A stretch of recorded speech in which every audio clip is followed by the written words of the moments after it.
talk a little bit about Isaiah's week last week, kind of getting in? Yeah, crazy week for him.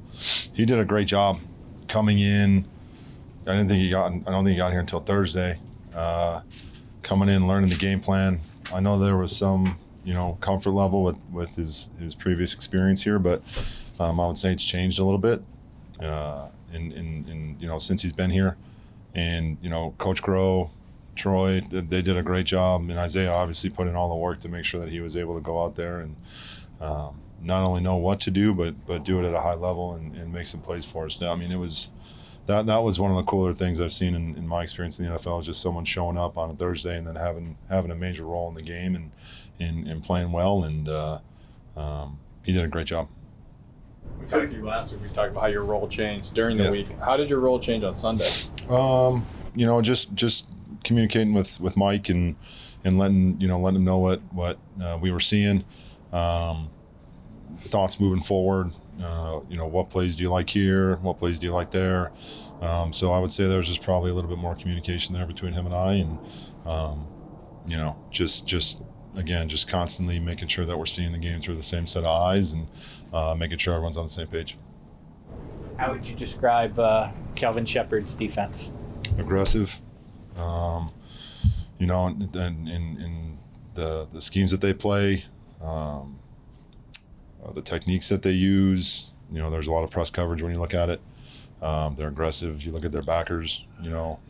Both Campbell, Anzalone, Barnes, all those guys are aggressive in terms of how they attack the ball carrier in different blocks. They're aggressive in how they attack the football with the punch outs, and there's a definite mindset there for them to go and attack the ball.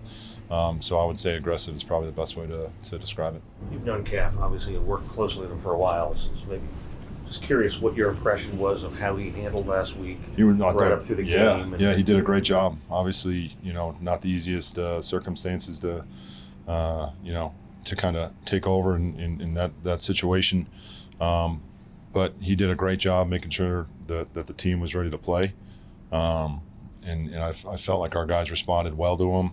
He went out and we played hard. We fell short. Ultimately, obviously, we want to win that game. But I felt like everybody was flying around for the entirety of the game. And again, I think that's just a testament to Mike, and he did a great job of getting this team ready to go, both mentally and physically.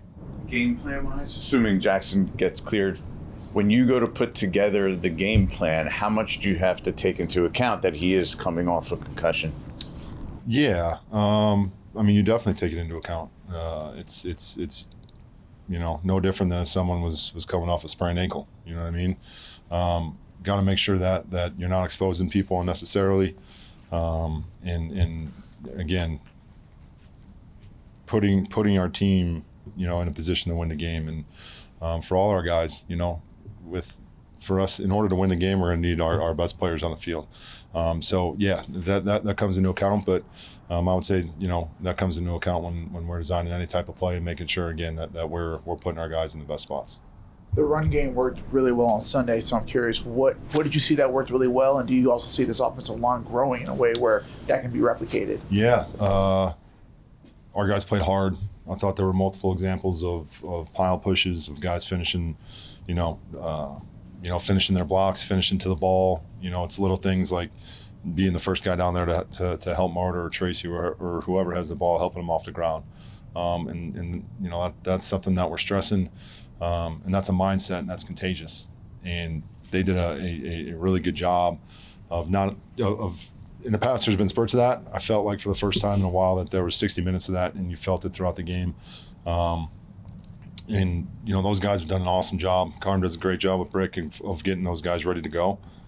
And you can tell that they've played together now, for however many games, not only this year, but even dating back to last year. And there's a sense of comfortability with everyone there. And there's something to being said of when I'm in a block, I know what you're going to do. I know what that feels like. I know, when you're going to come off of it, or not only the verbal communication, but the physical communication that comes on with people playing with one another for a while.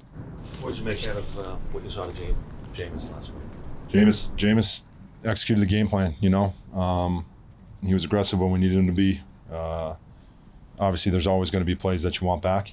You know, for the most part, I didn't think he exposed the football. There were a couple times there where it got a little hairy, but you know, he did a really good job of executing the plan, getting us in and out of the right play, operating within the offense and letting the system work for him. He did everything we asked him to do.